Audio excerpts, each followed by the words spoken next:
Hello, welcome to Shad Life. Behind me is my Salsa Rustler. We're going into winter at some point. It's kind of holding off. The weather's been way too warm, but whatever. It is what it is. But my plan is to continue working on this bike over the winter. Last winter, I upgraded a bunch of stuff. I upgraded the crankset. I put XT brakes on it, things like that. I'm generally one that likes to buy a new bike every couple of years, but what's happening is I really like how this bike rides. I mean, it is on a full suspension spectrum by far the best bike I've ever ridden. The geometry fits my style of riding, being a BMX rider and stuff. It's light. It's just super awesome bike, and everything is still current spec. I think the bike industry seems to kind of be moving away from 27.5 and wanting to do just purely 29ers, which I hope doesn't happen because I really love 27.5. And that's what this bike is. So I'm not buying a new full suspension bike yet anyway. I'm going to keep this one. So I'm going to upgrade it.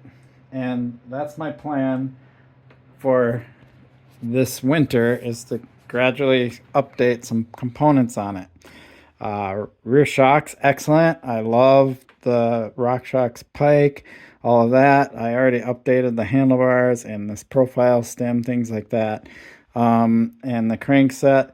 So the next things, and the brakes are really good. The next things I want to update are the wheels. If you have a keen eye, you might notice that this rear wheel is not the matching wheel to the front wheel. Well, if you've been following my channel, the stock rear wheel on this bike started having all kinds of weird issues with the rear hub when I was in Bentonville. And I'm glad I brought my carbon wheels that are on my Esker Hey Duke now. These are interchangeable, by the way. I could just take those off, put them on here, and the only thing I have to swap out are the discs, because those are not ice compatible discs. But and since they're center lock, they're super easy to change the discs. So but anyway, this is the rear wheel off of the original wheel set from the Esker. And so what ended up happening was that hub got funky. I rode the carbon wheels when I was in Bentonville in the spring.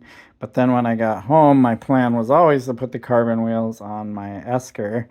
And so I took the old rear wheel that was on my Esker and put it on this bike. So I've been riding this all summer, and it's been fine. But I'm thinking I want to go carbon. I don't know what I'm going to do with the wheels yet. But I do know I want to upgrade the shifters and the derailleur. It's really hard to push and work this one. And it's the exact same shifter and derailleur that's on my Hey Duke, which is super lightweight. And obviously I could be like, okay, all I need to do is replace the cable, do some maintenance, and then it'll be easy to shift. But I really, really, really want to do a different upgrade. Mostly because I'm super curious and I've seen other people doing it. So, time to get out of the basement and go show you this unboxing. Okay, so now I'm upstairs and I have this box. And some of you know what this is. So let's take the cover off.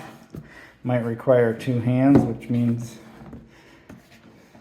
that I should stop the video. And so there we go.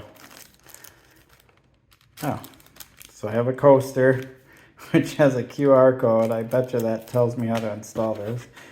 Eagle 12 speed and all this stuff, but this is an electronic derailleur. Electronic shifting. So why do I need to replace the cable? I'm not going to have a cable. All right, so some of you might immediately notice that this is SRAM, and the stuff that's on my bike right now is Shimano. So, kind of cool. Got all this stuff. This whole kit comes with everything. It even comes with the charger, everything. So that's the plan, and I'm trying to. Oh wow! So it comes with a multi-tool, a free multi-tool, a little nice compact multi-tool too. Cool. Oh, awesome. All right, so if you have been following the current trends or go on YouTube a lot, you might have noticed there's people that are doing this thing and they call it SRAMano. It's hard to say, SRAMano. So what they're doing is, because the spacing of a Shimano cassette and a SRAM cassette are very close. They're not exact, but they're so close that if you align the electronic derailleur to the middle to be the ideal spot, it's not enough to matter. The chain doesn't care because it's such a tiny amount. I don't remember what the amount was, but it was definitely in a 0.1 something, right? So you can do this. You can put a SRAM GX AXS derailleur and shifter onto a Shimano drivetrain, and that is what I'm going to do. So there's a bunch of people doing it on YouTube already. They've been doing it for about a year because this stuff's been out a year, and tested it, and everybody's had great success with it. I haven't seen any negatives. But one of the reasons why I'm doing this first before I update the wheels is because I want to check it out for myself and make sure that I like how the SRAM AXS, did that backwards, system works with the Shimano cassette and chain.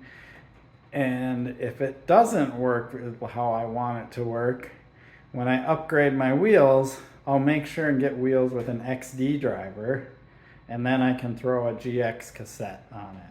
So that's my plan, to do this in stages, so I'm not buying this and then later on being like, well, it doesn't work like I want it to, so I'm gonna I'm SOL, right? Especially if I bought wheels first and bought wheels with a micro spline, and then I was kind of stuck with having to do Shimano, right?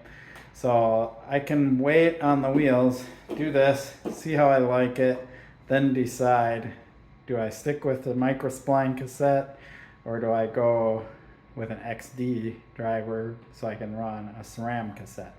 So that's the why I'm doing these in the order that I'm doing them. So those are my next upgrades. It's going to be going electronic shifting. I'm really excited about this. I tried a couple of people's bikes that have had it, and they've had great success. The quality of this stuff is super nice. GX is not top of the line, but the way I look at things is I ride really hard, and because of that, I tend to wreck stuff. On my, what was my bike? The Ibis Ritmo AF, I upgraded it to GX, and literally within a month, I destroyed the derailleur on that bike and had to get another GX derailleur. Luckily, I was able to find one right away because we were starting to go into the supply chain issues.